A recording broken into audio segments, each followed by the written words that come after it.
ये कहानी पाकिस्तान से शुरू होती है। पाकिस्तान की चिनाब नदी के किनारे पर तख्त हजारा नामक गांव था।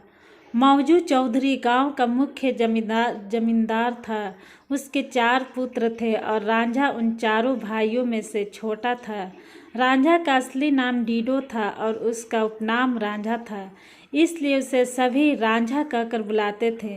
रांझा चारों भाइयों में छोटे होने के कारण अपने पिता को बहुत लाडला था।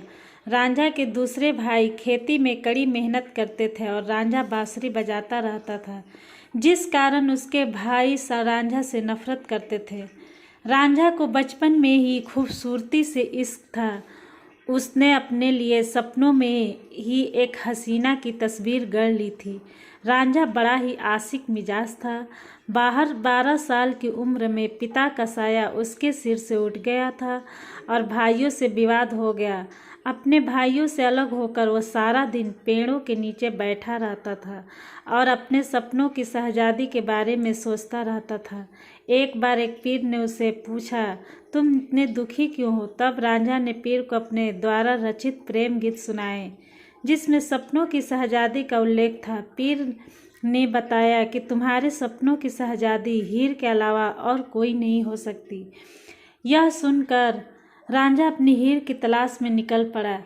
एक रात रांझा ने एक मस्जिद में आश्रय लिया। अगली सुबह वह मस्जिद से रवाना हो गया और एक दूसरे गांव में पहुंचा, जो हीर का गांव था। हीर एक सियाल जनजाति के संपन्न जाट परिवार से संबंध रखती थी। ये जगह अभी पंजाब पाकिस्तान में है। पहली बार हीर को देखते ही रांझा समझ गया कि यही मेरी सपनों की शहजादी है। हीर बहुत सख्त दिमाग वाली थी। एक रात रांझा चुपके से हीर के नाव में सो गया। यह देख हीर आग बबूला हो गई, लेकिन जैसे ही उसने जवां मर्द रांझे को देखा, वो अपना गुस्सा भूल गई और रांझा को देखती रह गई। तब रांझा ने उसे अपने सपनों की बात कही। रांझे पर फिदा हीर उसे घर ले आई, अपने यहाँ नौकरी पर रखवा दिया।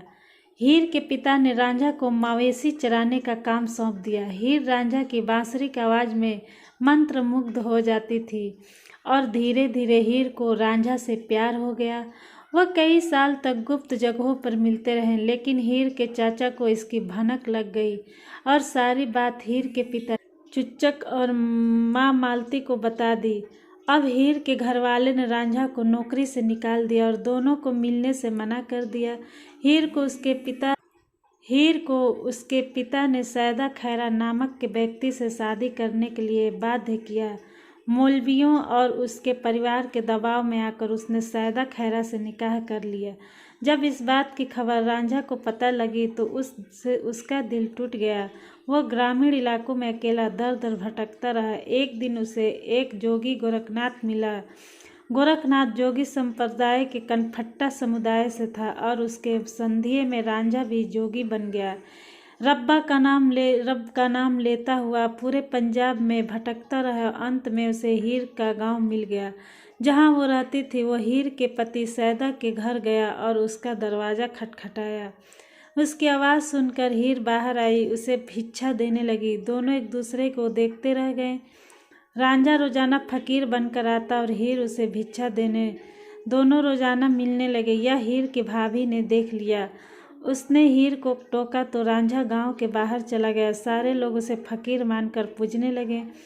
उसकी जुदाई में हीर बीमार हो गई। जब वैद्य हकीमों से उसका इलाज न हुआ तो हीर के ससुर ने रांझे के पास जाकर उसकी मदद मांगी। रांझा हीर के घर चला गया। उसने हीर के सिर पर हाथ रखा और हीर की चेतना लौट आई। जब लोगों को पता चला कि वह फकीर रांझा है तो उन्होंने रांझे को पीटकर गांव से बाहर धकेल दिया। फिर राजा ने उसे चोर समझकर पकड़ लिया।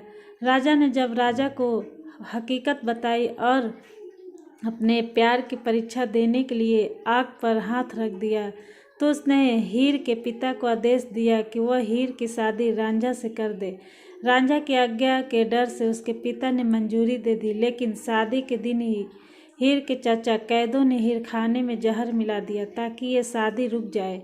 ये सूचना जैसे ही रांझा को मिली, वो दौड़ता हुआ हीर के पास पहुंचा, लेकिन बहुत देर हो चुकी थी। हीर ने वो खाना खा लिया जिसमें जहर मिला था और उसकी मौत हो गई। रांझा अपने प्यार की मौत के दुख को झेल नहीं पाया और उसने भी वो जहर वाला खाना खा लिया और उसके करीब उसकी मौत हो गई। हीर रांझा को अपने पैतृक गांव झंग में दफन कर दिया गया, जहां आज भी प्रेम का मजार बना हुआ है। भले ही हीर मर गई, रांझा मर गया, लेकिन उसकी मोहब्बत आज भी जिंदा।